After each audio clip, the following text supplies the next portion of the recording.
I think we're live. Hello, everyone out there on the internet land, and welcome to another post show breakdown here at BC WrestlePod. And thank you for joining us for another episode of NXTilosos, the weekly NXT post show breakdown here. Of course, my name is Mikey. I am El Jefe of BC WrestlePod. And as you can see, it's just me tonight and my laggy internet. So this is going to be a very fun one, which is always not a fun one, honestly. But yeah, so we're going to wait until I restabilize because that's going to be fun. Okay, there we go. Alrighty. So tonight I am here to break down the February 3rd edition of NXT, which was a lot of interesting moving parts. Of course, we are in the midst of another reset and a rebrand as certain stars have now moved on up to the main roster. And now we got to establish where we're going with some of our stories in these divisions. So I'm not going to bore you. This is going to be a relatively short one since it is just me. But before we get into all of that, YouTube, Twitch, and Kick is where you can find all of our lives as well as on YouTube for the edited reviews.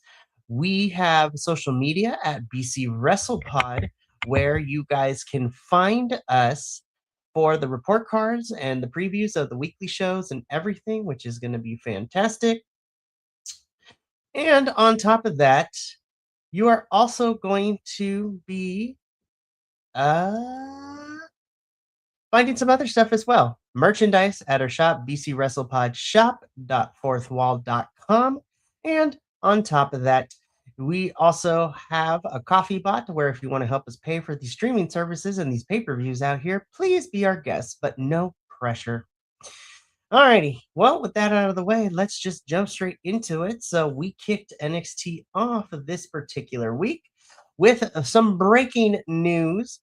It is officially made that Shawn Michaels has appointed Robert Stone as our interim GM for NXT. This is on the backs of our former general manager, Ava. Her contract came up in WWE and she decided not to renew it. So, therefore, Robert Stone is our interim NXT GM. And we're going to see that Robert Stone is kind of, we're going to give him some time because so he tends to be pushed over a lot. But that is his character here in NXT. But apparently, Shawn Michaels also doesn't pay attention to what he's doing with the Diamond Collective over in TNA and how his personality is over there. But I digress. So, Robert Stone, this is his first show for his tenure as interim general manager of NXT. And let's just get into how his first show went. So we officially get things started with our opening match here. This is a triple threat for the NXT Women's North American Championship. This is the champion, Izzy Dame, taking on the challengers of former NXT Women's North American Champion, Thea Hale. And of course, you know, the Latina with all the power from Miami in Lola Vice. As much as I was excited for this match, I kind of figured that Izzy wasn't going to lose here because of another particular person who's been running around with Izzy over the last couple of weeks, which I'm going to talk about at the very end of this match. I thought this match was very solid. I think this was a smart way to open up the show where you have your women's mid-card championship in NXT open up the show, and it's a triple threat, so essentially anything goes, no DQs, no nothing of that sort, no way to get disqualified, which is interesting because we play hard and fast with the triple threat rules, but I am not the person in charge of the booking, and that is the rules that were set before us. I say that this match was good, but not great because my only critique that I have about this match is I'm noticing a trend when it comes to certain women's matches in NXT where we are moving from spot to spot, which is not necessarily a bad thing. Because this is professional wrestling entertainment, you have to entertain the crowd and you have to pick your spots and you go from spot to spot. But I think the problem that I'm having is that some of the in-ring psychology, and this is just me, it kind of feels that it's not necessarily being taken care of. The women in this match in particular are going from spot to spot, but there doesn't seem to be a lot of selling, which is fine. Sometimes the no sell spots and not selling is great, but in a triple threat where anything goes, you kind of have to make the moves devastating because one of the big rules, at least of how I see professional wrestling can sometimes be improv, where it's yes and. So you got to make your scene partner look credible by selling for them. But it seems that they are moving from spot to spot without really taking the chance to breathe and sell. But other than that, it didn't really take away too much of my enjoyment of this match. It's just something that I'm noticing, especially with our women's matches here in NXT. We would have a bit of an interference from Miss Kalani Jordan as she costs Lola Vice the match, which Izzy Dame takes advantage of, and she ends up retaining her championship here. We are on the collision course for Izzy and Tatum for this championship. I still feel a little weird how the story is progressing with this, with the fact that Izzy cost Tatum her NXT Women's Championship.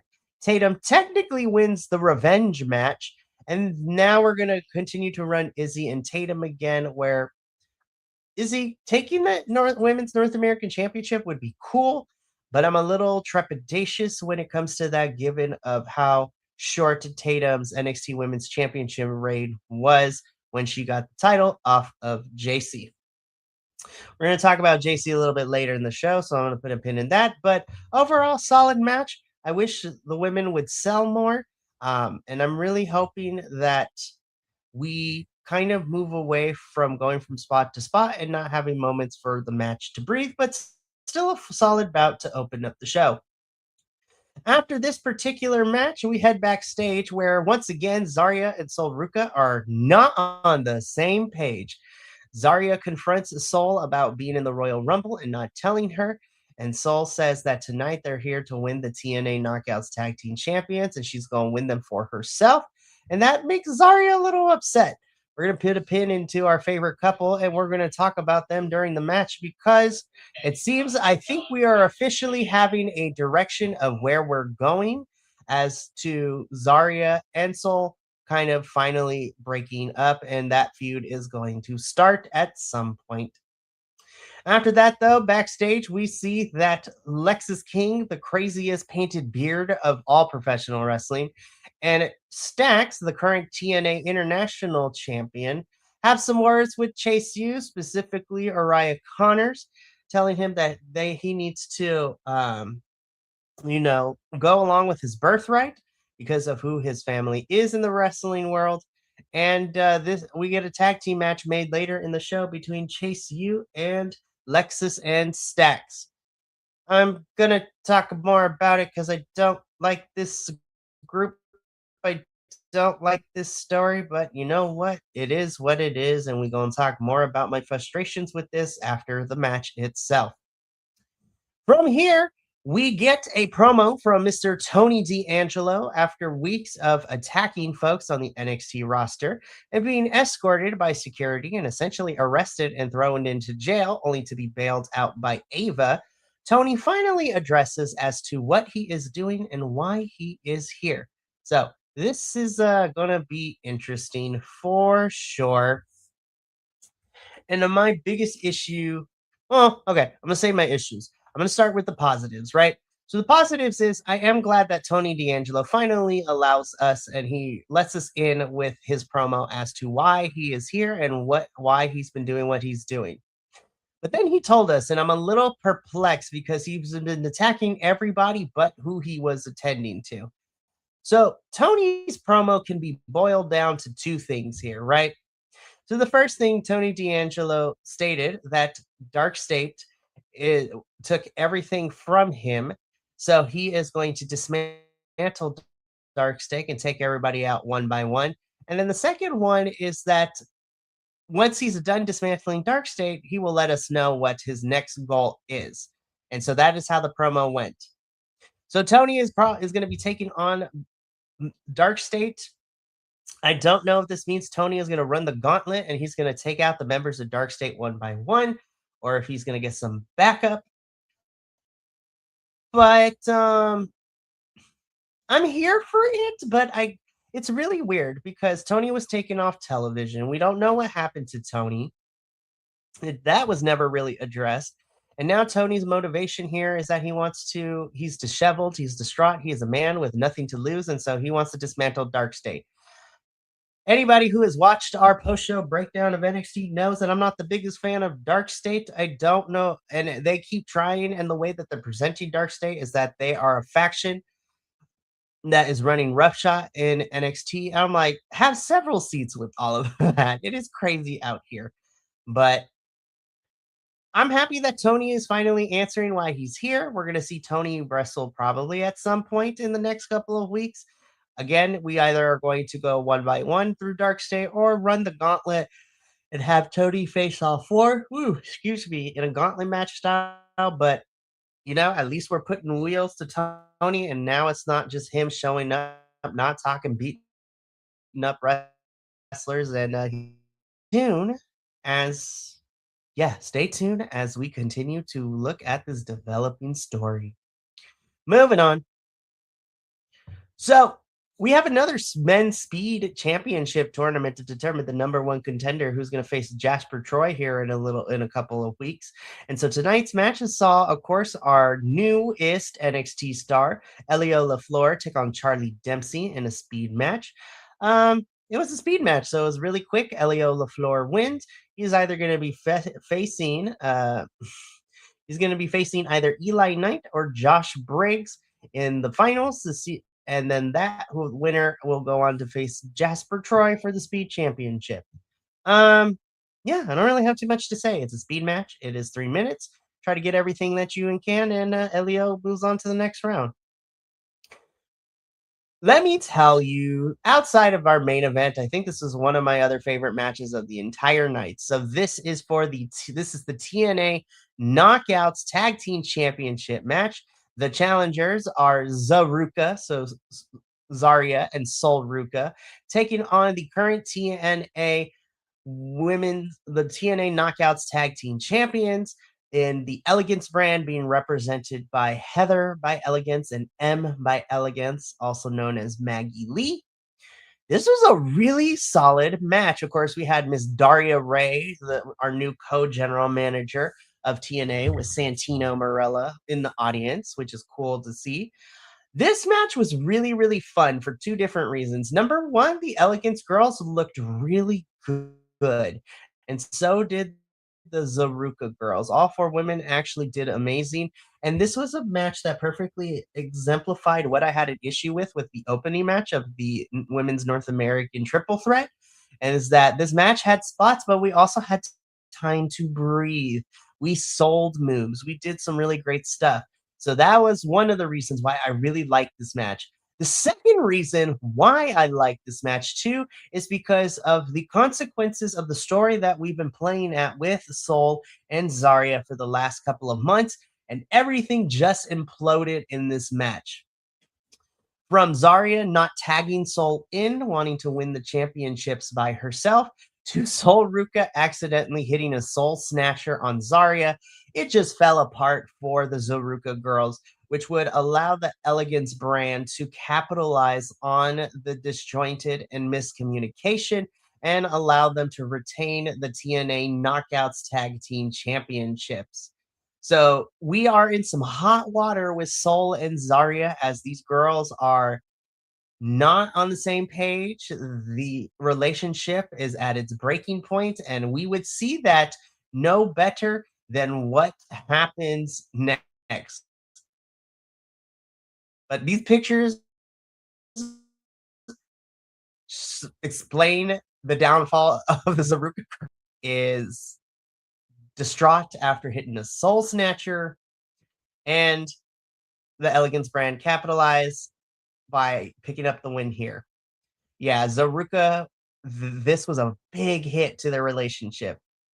So after that amazing match, we had this where we had Lexus and Stax take on and beat Chase U. And I was just like, all right, well, thing that happened today, and that was on my television screen as I was watching this last night. And it is what it is. I'm just like saying this, you know what I mean? But whatever, it is what it is. Anywho. But the important thing that happens out of here is after the match, Andre Chase and Chase U are together. Uriah Connors just looks like he's over it. And Uriah leaves Chase U and heads to the back with Stax and Lexus King. So, well, very interested to see what is happening. And yeah, I don't really care for this faction with Lexus and Stax and his birthright. I mean, they were also trying to recruit Charlie Dempsey in all of this mess. We need to workshop the name, but at least we're developing some stories now that we have a reset among us. But this is one of the stories I'm not really caring about at the moment.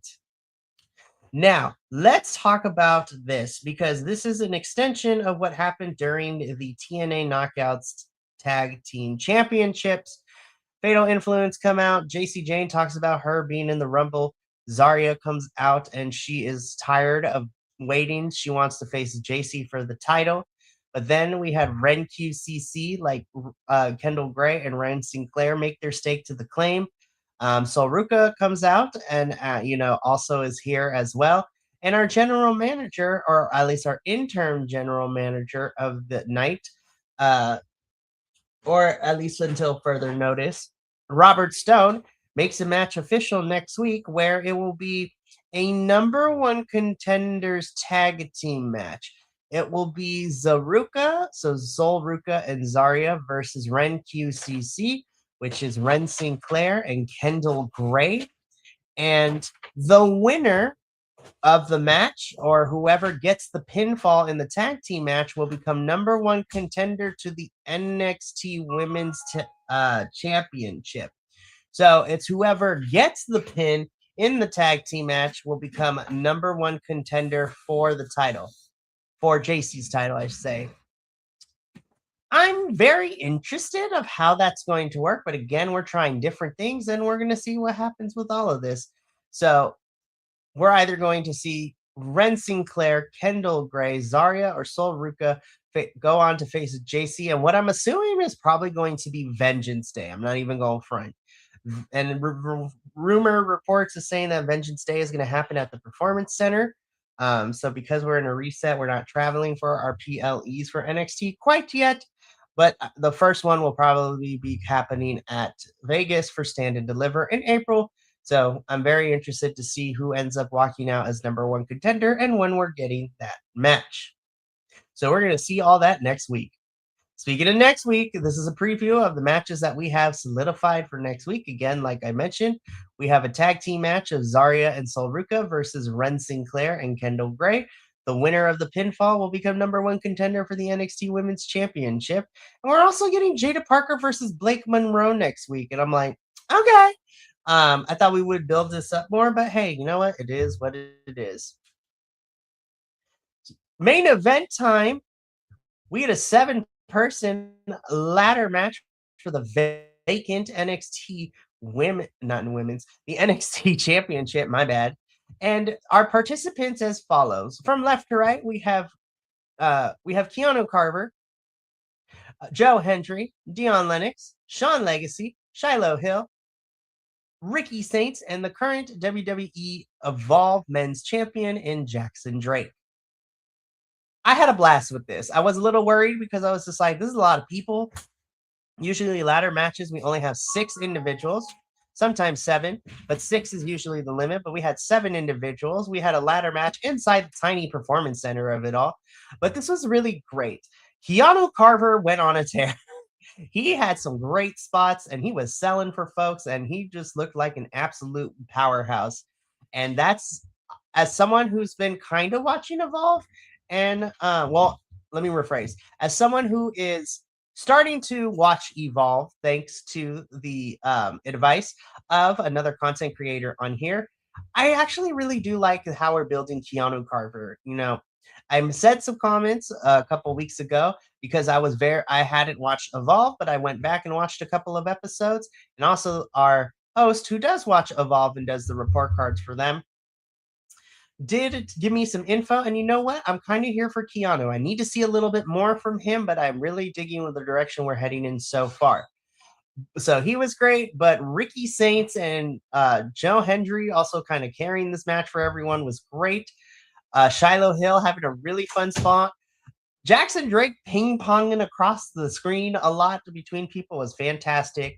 But we would get to the ultimate ladder match bingo card move of the seesaw effect. We had Ricky Saints and Joe Hendry going back and forth with the one strap in hand. And by the end of it, the winner and your new NXT champion, to my pleasant surprise, is Mr. Joe Hendry. Joe Hendry is the new NXT champion. I'm not going to lie. I thought this match was going to have Ricky get the championship, but also looking at who our current champions are in terms of NXT, our women's champion is a heel, our North American champion, women's North American champion, and men's champion is a heel. And yeah, so we kind of need a face champion, and Joe Hendry is our face champion for the time being. So Joe Hendry celebrates. I'm very interested to see where his championship reign goes here. And I have to listen. Anybody who's been following us here at BC WrestlePod knows how much myself and even Papa Oso, we both love Joe Hendry. We've been here since the Joya days in TNA when he was teaming with Yuya Uemura. And he has gotten over with the catchy theme song, and he has stayed over because people love him and his meme-ness. So congratulations to Joe Hendry. He is our new NXT champion. But yeah, this was really fun to watch, and I know Papa also was super happy, and so was our other NXT co-host Kilt. Very excited to see where Joe Hendry's title run goes. But that is going to be it for us here at NXT. This is a bit of a short review because it is just me tonight. But do not touch that dial because I will be back later tonight at 8 p.m. Pacific as I will be shifting gears from NXT to the heart of Arena Mexico as I am going to be talking about some CMLL wrestling. So some good lucha libre goodness. We had some folks from Ring of Honor and AEW popping up in this past Friday show, and myself and our virtual co-host, Agent Lo-Fi, we will be talking about all the lucha libre goodness. But that is going to be it from here tonight. We have a jam-packed week still coming up. Like I said, we got CMLL at 8 p.m. Pacific tonight. On Friday, we have our TNA Post-Show Breakdown. And then on Saturday, I will be here to do a live watch-along for MLW's Battle Riot 8, where Mads Kruger will be putting his title on the line against 39 other individuals. And who will walk out as our new MLW World Heavyweight Champion? Well, you're going to have to tune in Saturday to find out. But from all of us here at BC WrestlePod to you at home, remember, take care of yourself, love one another, stay iconic, and more importantly than anything, you always deserve to finish your story. We will see you later tonight for CMLL. But until then, sayonara, adios, and until next time, from all of us here to you at home.